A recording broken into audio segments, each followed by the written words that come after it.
Don't know why I didn't get accepted into my own stream yard there, but great way to start. Kendall, how you doing? Yeah, I'm really, really good. Thank you. How are you? I'm good, man. Terrible start, but we'll make it happen. Unfortunately, though, tomorrow, and in fact, before that, man, big up you because we're doing this at a late night, and I appreciate you because you could have, aired it, but you didn't. So appreciative to you. I never But hear you. You unfortunately, know that. You know that. I'm always come through for you. appreciate that. But we're enemies tomorrow. We're enemies tomorrow. We're enemies Yes. tomorrow. Talk to me about the game. Um, to be honest, after the initial the first leg, I was like proper confident. I was like, yeah, because we were obviously on a high at that point as well. Like I think we'd won 9 in a row by that point, and I was like, yeah, do you know what? This is gonna be fine. Like we're too I was not expecting that result at all. Like I said, if we came away from the Emirates with even at minimum a draw, that would be like a really good result for us. So to come away with a 2-goal lead, I was like, freaking hell, like, I wasn't expecting that at all. So I was going into like proper confident. Then we played Bournemouth, absolutely got battered from Bournemouth at home.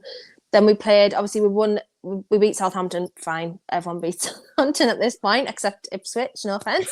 And then, Shade.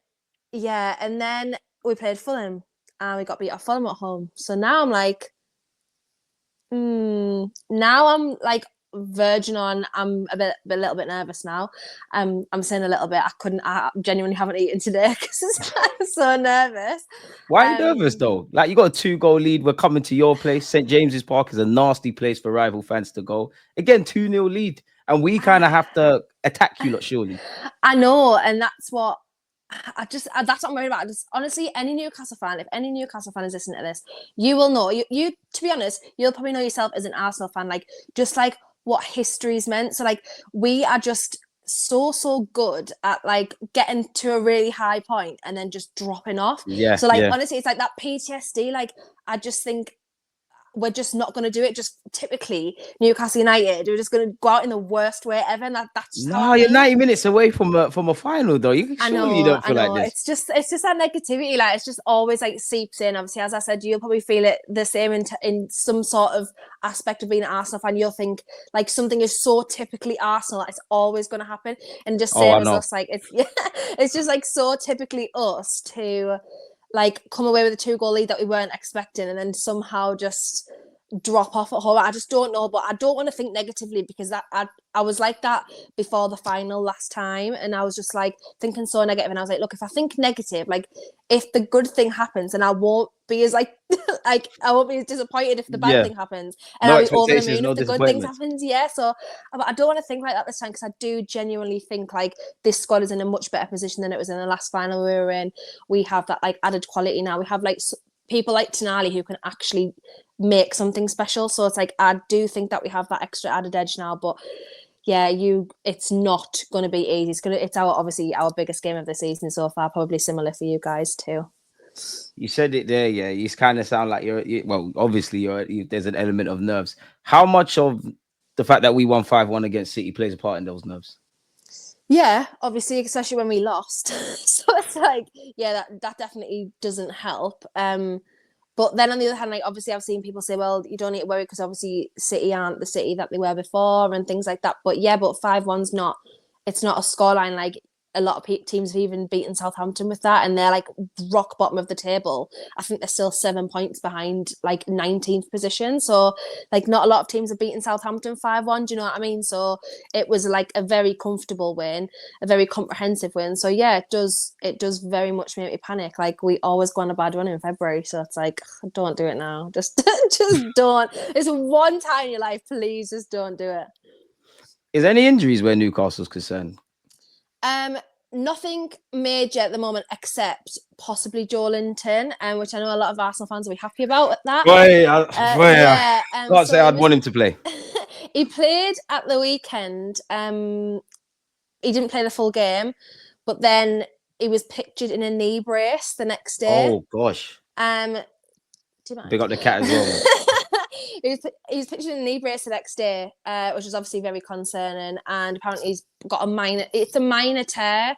And I know that Joelinton's the type of player like he'll push through it, and he'll do anything he can to play, and I know he will. But obviously the concern is, I mean, you don't want to make that worse. You don't want to make that injury any Don't want to worse. aggravate it. But he is absolutely a player that we need. So I'm really hoping he's fit for tomorrow. I don't know if it's like Eddie Howe has done this in the past where he's kind of put a false like narrative out there about players being injured and stuff like that. But obviously, Oh, I we've don't got think. Arteta. We know all about that. That's why I don't Yeah, really I don't believe much of think. it. I don't think John Linton's going to rock about in a knee brace, but I wouldn't put it past them like to do that. So I don't know. Hopefully, it is just fake and he does play. But if he doesn't, obviously. We've got a couple of people who can come in. I think it'll probably be Joe Willock though. So, but he's obviously had Oh, big him up. a really bad weekend and just horrendous, just abhorrent racial abuse. Like it's so, yeah. I just hope he comes in and we can obviously lift him behind that, and he has a good game against his old club because, yeah, that'll be important to him. Hopefully he doesn't, man. But shout out our Haylender, man. I got time for Joe Willock. Obviously, me as an Arsenal fan, like when you think of Newcastle, obviously it's a big club. You lot, after what you've been through with Mike Ashley, you deserve your new owners. It's a nasty ground if you're a traveling fan to go to. How much of the 12th man or the fans, if anyone doesn't know what I'm referring to, play a part in a game like this for you? Absolutely, we need to be on top levels tomorrow. Like we literally, the atmosphere has been a little bit flat this season, and I don't know if it's because. Let's hope that continues, man. Yeah, I'm sure you hold silent tomorrow, but it's been a little bit flat. I don't know if it's because maybe you guys can kind of help, obviously because you've got a bigger ground than us. But I just feel like at sometimes our fans kind of expect like to win. Like because we were doing so well, they kind of like expect to win, and then the atmosphere is like a little bit flat when we like don't play well and stuff like that. So I really hope it's not like that tomorrow. I don't think it will be because obviously we're notorious It's a for like showing semi-final, up. man. Yeah, we're notorious for showing up as a fan base and like the atmosphere and things like that. So I'm just hoping it's like on PSG levels where we were like literally, people call it Tim Pop, but like we were literally celebrating every tackle, like every single Living thing and we breathing did. every kick Yeah, with the players. the crowd was just so loud, and it was like honestly like unbearable at times in the ground. It was so loud, and I just hope that we're like that tomorrow. Because obviously I do think sometimes the players feed off our negativity in the ground, like or like our anxiety and worries because St James is like the fans are so on top of the players. I just think that sometimes they feed off that. So I really hope that we are like that tomorrow. Obviously, you guys will be hoping that we're not, but we have given you a lot of bigger allocation than you would usually get. So Shout out Newcastle for that there'll one, be a man. big section of you guys there tomorrow as well. I mean, where Arsenal's travelling fans are, big them up because Newcastle's not an easy journey by any means. And to be fair, I think our away fans are better than our home fans. And you're bang on the money as an Arsenal fan. The Emirates has been topsy-turvy. I do think on one hand, the players got to give the fans something to get behind, which obviously I hope's not the case. But I definitely understand what you mean by that. I want to go completely off, slightly off topic because we're talking about St. James's Park indirectly. I saw you tweet, I didn't read the article, but I saw you tweet about a potential new stadium. What's that about for us non-Newcastle fans? Yeah, so it's been in the works for maybe I would say a year, because similarly to Chelsea and things like that, we can't extend our ground very much because of where it's built. Obviously, if no one's ever been to St James's Park, just for context, it is literally bang in the middle of the city. It's literally like buildings and houses around it, so a lot like similarly to older grounds. So you're kind of crippled. Yeah, you are. It is that Chelsea So situation, there's really. there's listed buildings behind one stand, there's a road behind another, the council own the land behind another. So it's like we're really limited to what we can do. I think we can only build up one stand if we wanted to extend the A lot of red tape. stadium. So it's just a bit difficult. So obviously there's been talks in the works for a long time since the new owners came in. Obviously beforehand, Mike Ashley wasn't bothered about that. So was he bothered about anything? I don't think so. So yeah, since the new owners have come in, there's been obviously talk about it, and there's a big park called Lees's Park behind the St James's Park, and the council own that, but there's talks that now we might buy it over and build in that park, build a new stadium in that park. We obviously 52,000 is our capacity now. I think they're looking at going to about 70. And we do pack out our stadium week in, week out, whether it's a cup game, whether it's a Premier League game. You do. And I do think there probably is a need for a bigger capacity. And we used to be like third or fourth in the league, but obviously now since the new grounds are being built and things, we're about seventh now. So I think they're trying to get back up to that level. Obviously Aston Villa, they're looking to extend.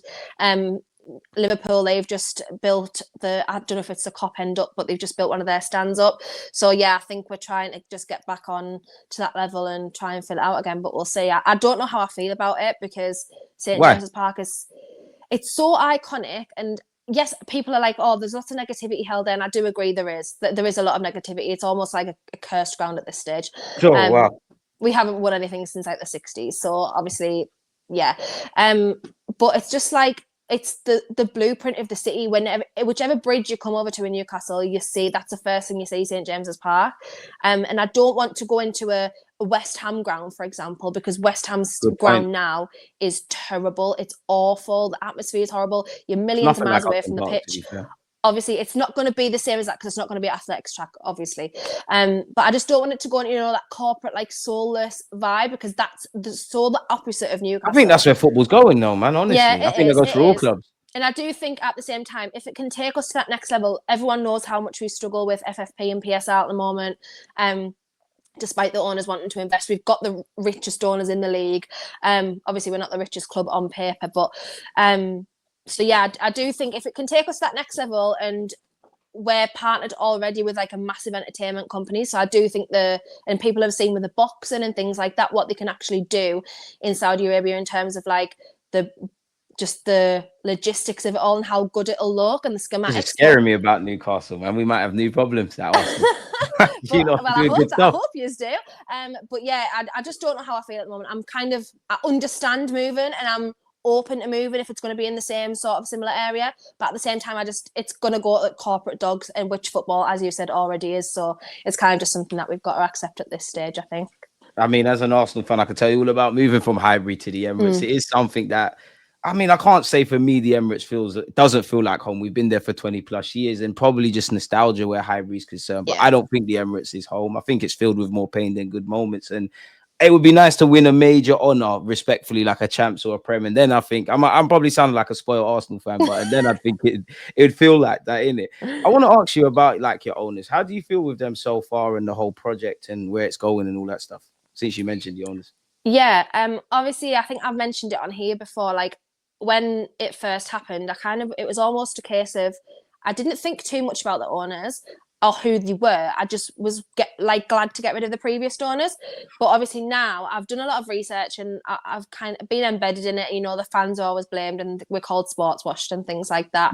Oh, mate. And yeah, it's a bit mad because it's not on the fans. Like they've just followed their team for all of their lives. It's not on the fans to be, kind of involved with human rights and things like that.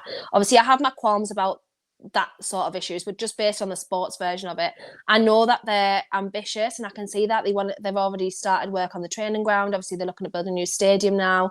They have invested as much as they can into the team, and we have been the most successful that we have been since the 90s, like in this current era. So I do think they are ambitious. They're just so hamstrung by this rubbish PSR and stuff like that, and you will feel the same on some level. You guys are hamstrung by it as well. The owners can't invest what they want to invest, and this is coming from... our owners are not like yours. I was just about to say, this is like, it's kind of one of those conflicting scenarios, because there is clubs that have rich owners who don't want to invest too much and haven't invested too much. Actively care, and you lot deserve it, because again, I don't want to get a Newcastle fan started about Mike Ashley or anything. We'll be here all night, innit? But considering where you've gone to where you are, and your fans, I'm sure, got smiles on your faces, whether you win, lose, or draw, you lot deserve that. I always say, where Newcastle's concerned, I mean, I know there's fans all over the world, but to one that isn't in England, doesn't know about like going to stadiums and that, if you were to be in London, it's a long ass journey to Newcastle. But I think Newcastle is one of the biggest poster boys of what a typical English game is about, really, with the fans and how difficult the game is and etc. So I am a bit jealous. How do you feel about it long term? Because I would say, obviously, you're trying to join the mix of where Arsenal and all of these clubs are kind of fighting. I think Aston Villa, I would say, at a push, bit different to you lot, but them. How do you feel about it from that perspective? Yeah, the thing is, like, I think because we achieved so much so quickly, like under Eddie Howe and under the new owners, and like I say achieved, we didn't win anything, but like we got to our first final in 20 years, we got into Champions League for the first time in 20 years, and I think now some fans, I'm not saying all of us, because a lot of us are very like realistic, kind of expecting like we need to be there every single year now, and it's so difficult in the Premier League, like as we've seen this year. It's only going to get harder. Yeah, and I know a lot of people are saying like it's a weak league because not everyone's competing, but I actually think this year is probably one of the strongest Premier League years that I've seen in I can't remember the last time it was this competitive in terms of like the top 10. Even below that, the league's really not far away this year. Even though Liverpool are that little bit ahead, they're It's still still only not 6 out of points. reach. Yeah. So I've never honestly seen a game that's competitive. There's teams like Bournemouth, Fulham, Brighton, Nottingham Forest up there now who have been in the Big Championship up for them what? clubs. They're 15 doing odd very years. well. So, you know, it's getting really competitive. So long term, obviously, I am quite happy to accept that it's probably going to be a top 8 mix of all of those clubs at this current time. And I'm quite happy with that. But obviously, I know that our runners want to be like at the top level. So if we can just get that duck off our back, like we just need that trophy out of the way. And similar, join the club, man. Like like Spurs fans, for example, they're the Oh, same. no, I Like don't know about them. They're different. they just need that little like. Yous have obviously won something in the last five-ish years. When did you win the FA Cup? FA Cup, COVID. When was COVID? Yeah, about 4 or 5 years ago. Yeah. So you have obviously won that in the last 5 years. Yes, it's nothing. Maybe to the big 6 fans, it's not major. It's going to be a major honour to The us. privileged boys and girls. Yeah, we've not won anything, as I said, since the 60s. So it's going to be like a massive deal to us.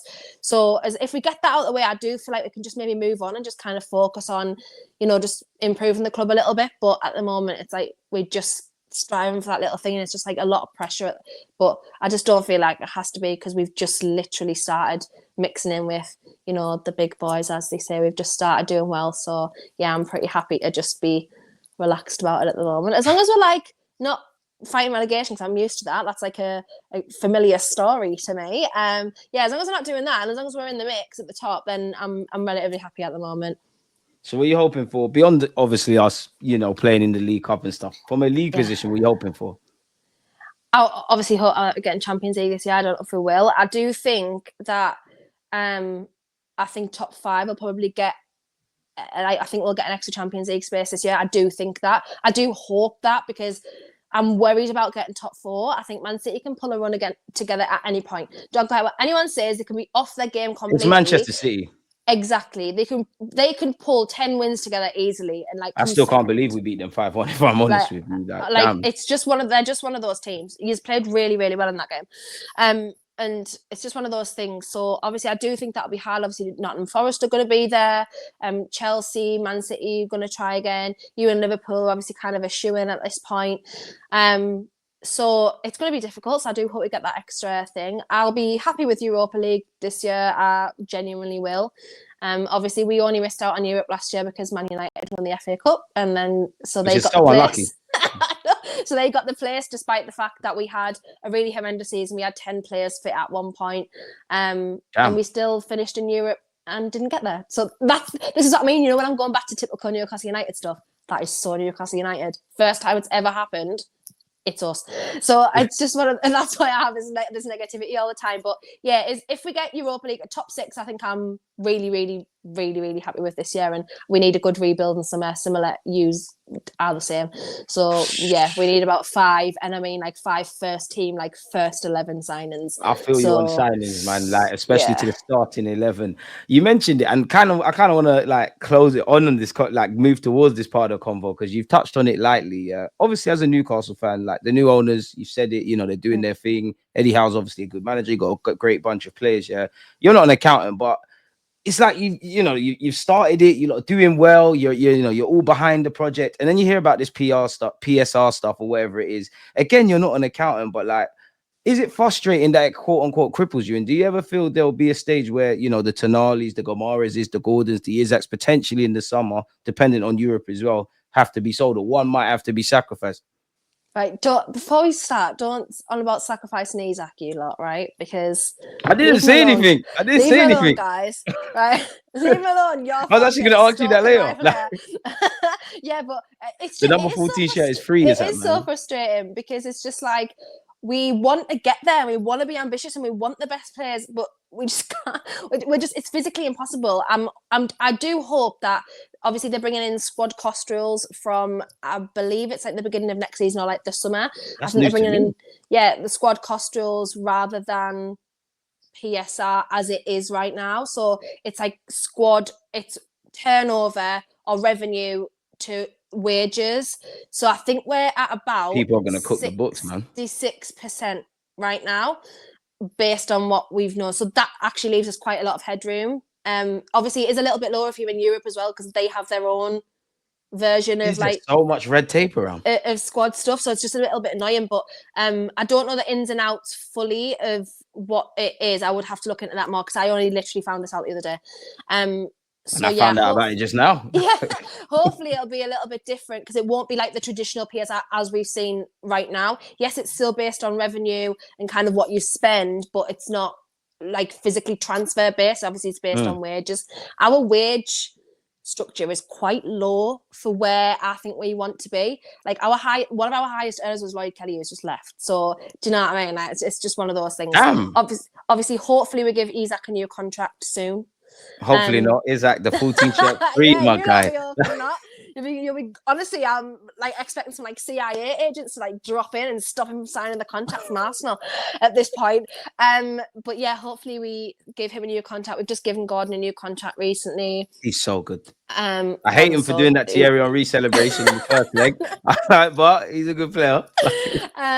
Yeah, it's a little bit. That's what we need back. That's what I need back tomorrow. I need that shithousery back tomorrow, because that's literally just. Careful about shithousery. We've been in hot water. I need the ruthlessness back tomorrow. So yeah, it's just a little bit frustrating, like just having to going into a window again. Like, now that's 4 windows now we've had where we've signed nobody major for our first team. The last major signing we made was Tonali. It was banned for a year. We haven't made a major signing since that. The last couple, obviously, we signed like a backup striker in Asula. We got a Lloyd-Kelly on a free. We signed Lewis Hall permanently, which we already had, so that was no different to what we did. So we signed John Ruddy as like our 5th goalkeeper. Yay! Cooked the books for that 20 million transfer for the Nottingham Forest 3rd goalkeeper. Oh, shady! Yeah, shady, you know what I mean. It's just one of those. It's just one of those things. So yeah, it is frustrating, but. Yeah, tomorrow's going to be fiery. It's going to be very, very fiery. Like, for some reason, the fan bases have now started like a new fan rivalry. I don't know what that is. I have no problem with Newcastle. I'm so anti-Arsenal. I'm like, oh. Yeah, they would think you hate us on social media. Like, I don't know what the problem is though. Like, I've got no problem with Newcastle. So when I see the social media fans, I'm like, that would be like, you don't really hate my club like that. I can understand why Arsenal fans would be unbearable. Of me on YouTube, like probably like 5-6 years ago, and I did a question answer, and everyone was like, "Oh, who would you support if it wasn't Newcastle, like Premier League team? You have to answer." And I was like, "Oh, probably Arsenal, because like I loved Arsene Wenger, and like I didn't mind. Don't have any rivalry." Now I'm like, they're like 20th. I would just literally not support Arsenal in any way. So yeah. Out of your star players like Tonali, Isak, Kamara's, Gordon, like which one do you think would leave first if you had to sell one?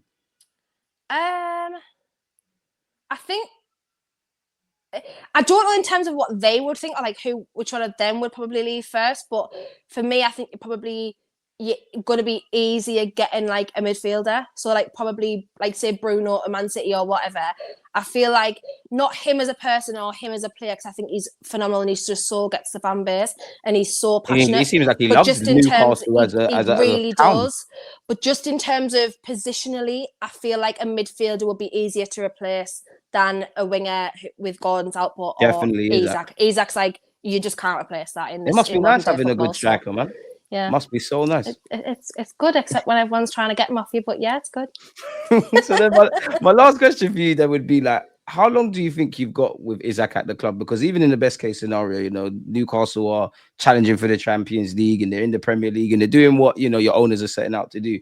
Like Madrid and these clubs, it's kind of the circle of life. So like, just say that was the scenario. How long do you give him? I think if we get Europe this year, we'll be fine. Obviously, the ball's in our court. He's Europe or Champions League? Europe in general. I think if we get Europe or Champions League and give him a new contract, I think we'll be fine. There's just so minimal clubs who are going to be able to afford what we're asking for him. He's contracted for another 3 years. If he carries on this form, he's going to be one of the most on-form strikers in the world, which he currently is at the moment. Right. And you just can't find a player like that for... I mean, look, Harry Kane, what did he go for? 110 million? Isak's 10 years young. Well, not 10 years young, about 9 years younger than him. His output is like relatively the same in the Premier League at the moment. Obviously Harry Kane did it for way longer, but you know what I mean. So if he's going to go for that, facts, really. If he's going to go for that, we're going to ask for probably, I would say, minimum 150 million.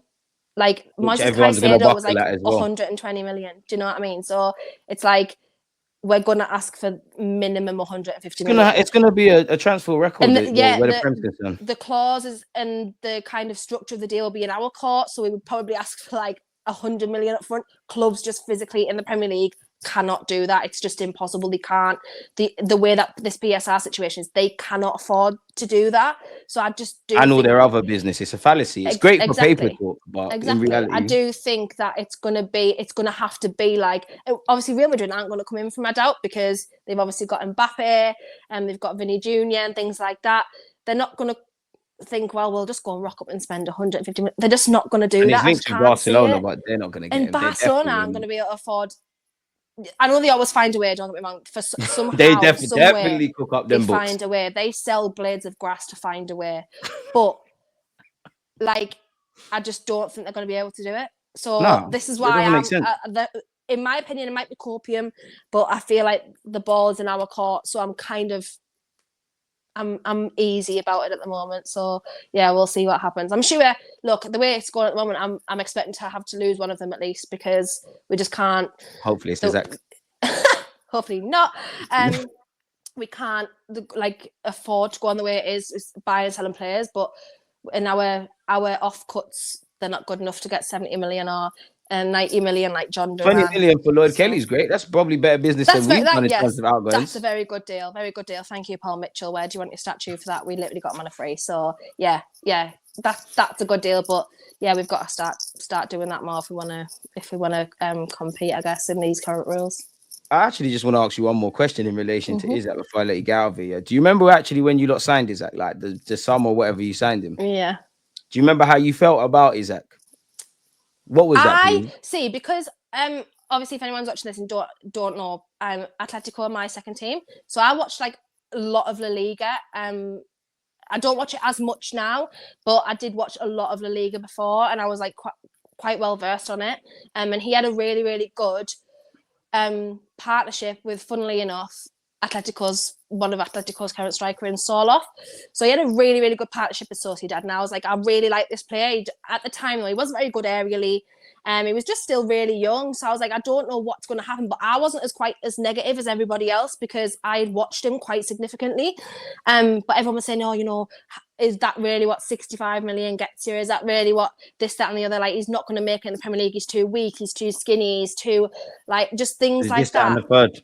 And I'm just so glad he's proved so many people wrong. Even some of our fans, because our fans weren't happy at the time. Sometimes I feel like they feel like they're our accountants at the top of the thing. Like, oh, don't spend this money. That's Arsenal fans too. But yeah, luckily he's proved everyone wrong, and he's shown what he can do in the Premier League, because he's really, really good.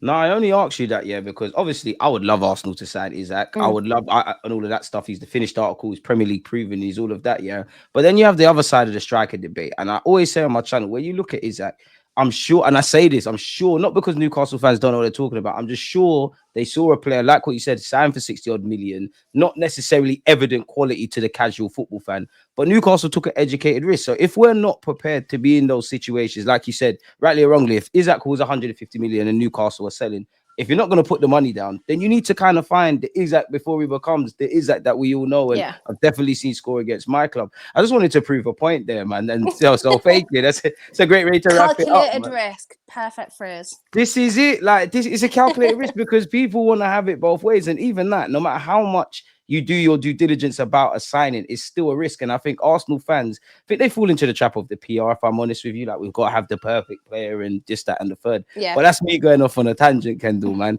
This has been, a very good live stream. Well, I say live stream, pre-recorded video with yourself. Obviously, I want to say big up you, because it's stupid o'clock. So thank you. And hopefully you don't win, but may the best team win, Kendall, man. Yeah, I hope so. Look, it's my birthday on Thursday, so if we Happy birthday in advance. Thank you so much. I'm 30 on Thursday, so if we lose this, I'm 38. literally, oh my God. I can't even explain how my birthday's going to be ruined before it even starts. But it is. I think it's a 14-year anniversary of the Chektio A44. So I'm hoping it's a good. Yes, absolutely. I hope wherever you are, you're resting in peace, Checky. But please, just give us a little bit of good luck on Wednesday, please, because we need it. So yeah, hopefully it's a good birthday for me.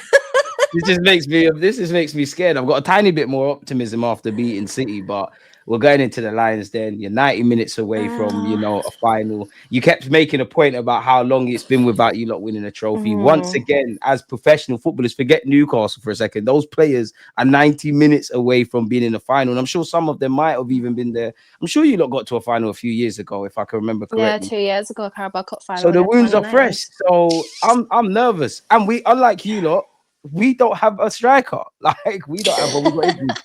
You know what? I've got everything crossed, man. But yeah, let people know they can find you. Yeah, just Kendall Rowan on all socials. Obviously, I've just come back to content really from a big break since having my little one. So yeah, back to it, and hopefully some positivity. You'll be hoping not, but hopefully some positivity to speak about this week.